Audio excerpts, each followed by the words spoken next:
A Bad Case of Stripes. Written and illustrated by David Shannon. When you hear this sound, it's time to turn the page.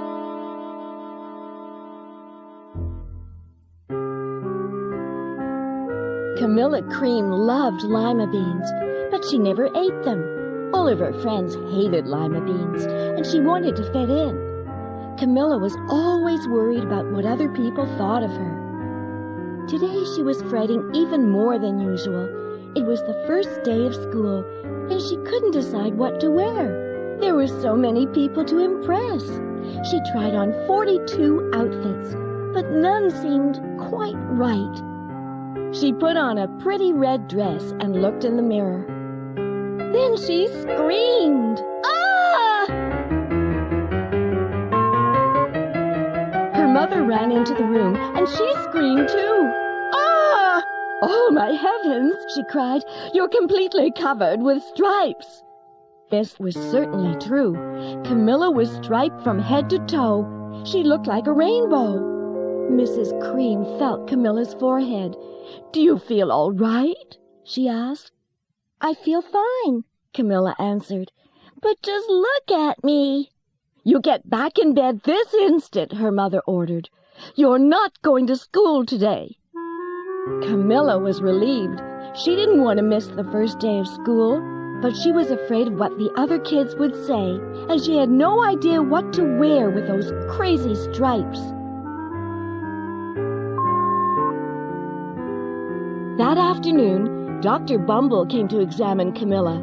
"Most extraordinary," he exclaimed. "I've never seen anything like it.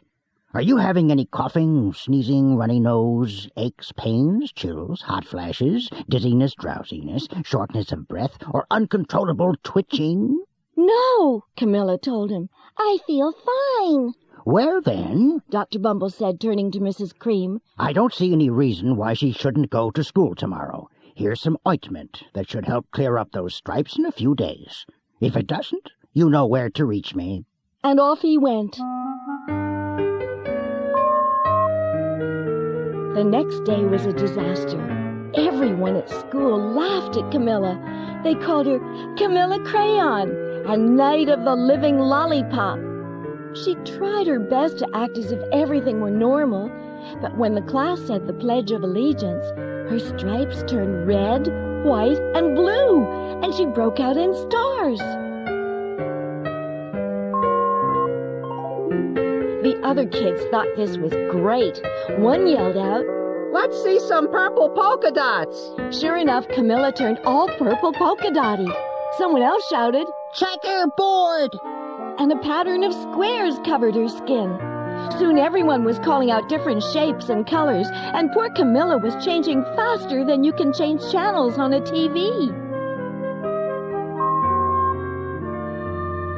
That night, Mr. Harms, the school principal, called. "I'm sorry, Mrs. Cream," he said. "I'm going to have to ask you to keep Camilla home from school. She's just too much of a distraction, and I've been getting calls from the other parents. They're afraid those stripes may be contagious." Camilla was so embarrassed. She couldn't believe that 2 days ago everyone liked her. Now nobody wanted to be in the same room with her. Her father tried to make her feel better. "Is there anything I can get you, sweetheart?" he asked. "No, thank you," sighed Camilla. What she really wanted was a nice plate of lima beans, but she had been laughed at enough for one day.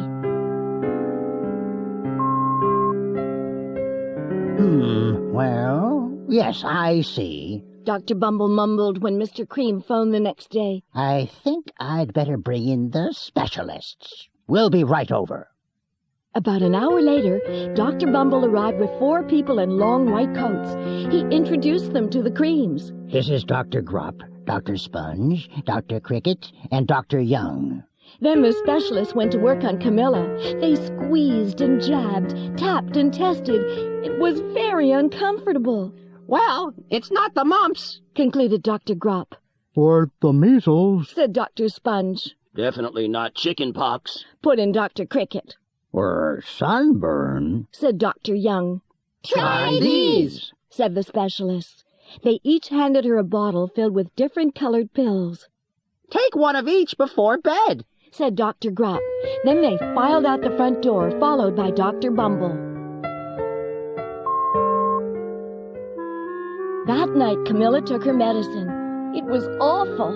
When she woke up the next morning, she did feel different, but when she got dressed, her clothes didn't fit right. She looked in the mirror, and there, staring back at her, was a giant multicolored pill with her face on it. Dr. Bumble rushed over as soon as Mrs. Cream called. But this time, instead of the specialists, he brought the experts. Dr. Gord and Mr. Mellon were the finest scientific minds in the land.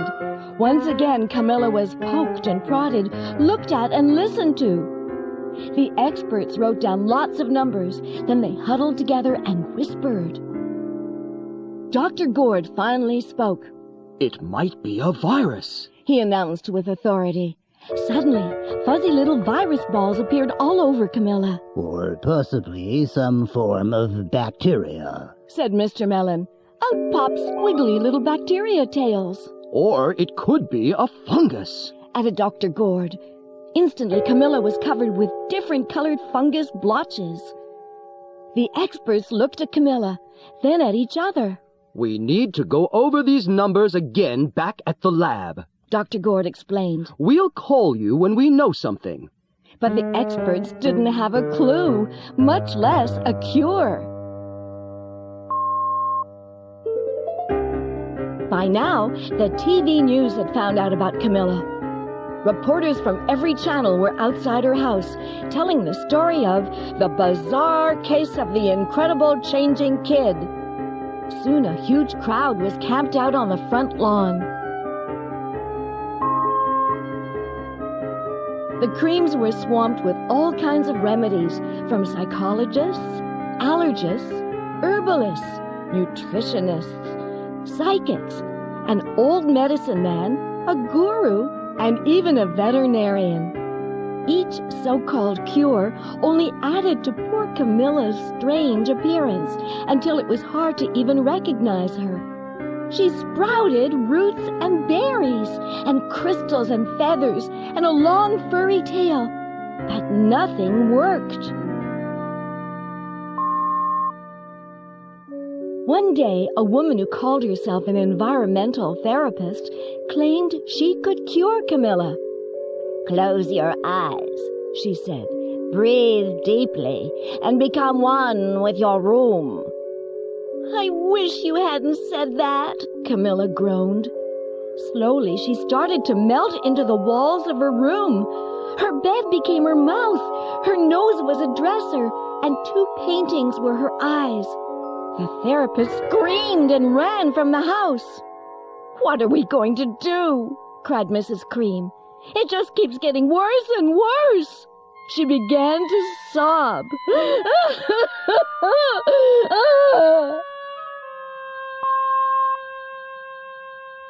At that moment, Mr. Cream heard a quiet little knock at the front door. He opened it, and there stood an old woman who was just as plump and sweet as a strawberry. "Excuse me," she said brightly, "but I think I can help." She went into Camilla's room and looked around. "My goodness," she said with a shake of her head. "What we have here is a bad case of stripes, one of the worst I've ever seen." She pulled a container of small green beans from her bag. "Here," she said, "these might do the trick." "Are those magic beans?" asked Mrs. Cream. "Oh, my, no," replied the kind old woman. "There's no such thing. These are just plain old lima beans. I'll bet you'd like some, wouldn't you?" she asked Camilla. Camilla wanted a big heaping plateful of lima beans more than just about anything, but she was still afraid to admit it. "Yuck!" she said. "No one likes lima beans, especially me." "Oh, dear," the old woman said sadly. I guess I was wrong about you. She put the beans back in her bag and started toward the door. Camilla watched the old woman walk away. Those beans would taste so good, and being laughed at for eating them was nothing compared to what she'd been going through. She finally couldn't stand it. "Wait!" she cried. "The truth is, I really love lima beans." "I thought so," the old woman said with a smile. She took a handful of beans and popped them into Camilla's mouth. "Mmm," said Camilla.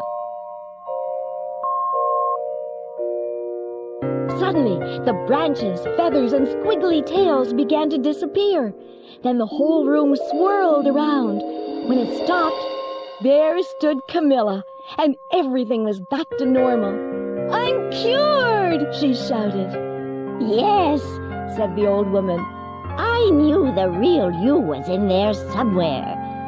She patted Camilla on the head. Then she went outside and vanished into the crowd. Afterward, Camilla wasn't quite the same. Some of the kids at school said she was weird, but she didn't care a bit.